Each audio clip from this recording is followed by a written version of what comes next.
హిందూ సంప్రదాయంలో మాఘమాసానికి ఒక ప్రత్యేక స్నానం ఉంది.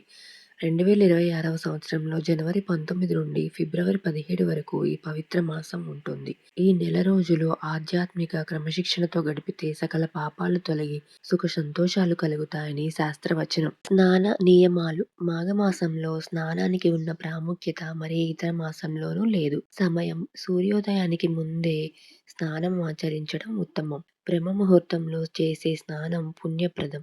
నదీ స్నానం. అవకాశం ఉన్నవారు పుణ్య నదులలో స్నానం చేయాలి.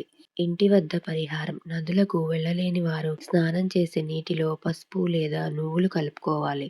ఇది జాతక దోషాలను హరిస్తుంది. మంత్ర స్మరణ. స్నానం చేసేటప్పుడు మనసులో ప్రయాగ అని 3 సార్లు స్మరించడం వల్ల లక్ష్మీ కటాక్షం సిద్ధిస్తుంది. రోజువారీ పూజ అండ్ దీపారాధన.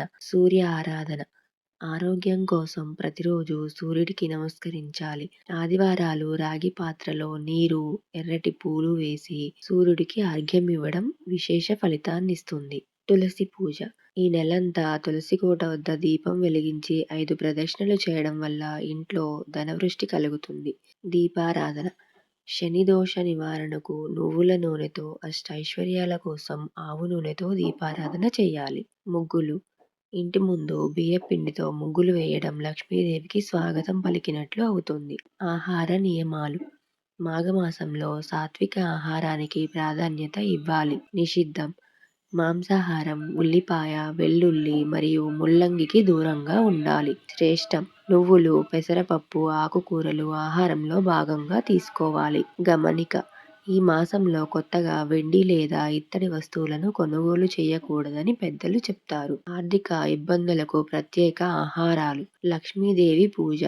శుక్రవారం నాడు 21 యాలకులను పసుపు దారంతో మాలగా కట్టి లక్ష్మీదేవి పటానికి వేస్తే పేదరికం తొలగిపోతుంది.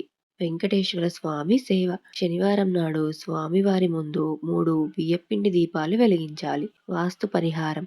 ఇంటి ఈశాన్యంలో గాజు గిన్నెలో రాళ్ల ఉప్పు ఉంచి ప్రతి వారం దానిని మారుస్తూ ఉంటే ప్రతికూల శక్తి తొలగి ఆదాయం పెరుగుతుంది. కుబేర యంత్రం. పూజ గదిలో ఉత్తర దిశలో కుబేర యంత్రాన్ని స్థాపించుకోవడం శుభకరం. దానాలు, సేవా కార్యక్రమాలు. తిలాదానం.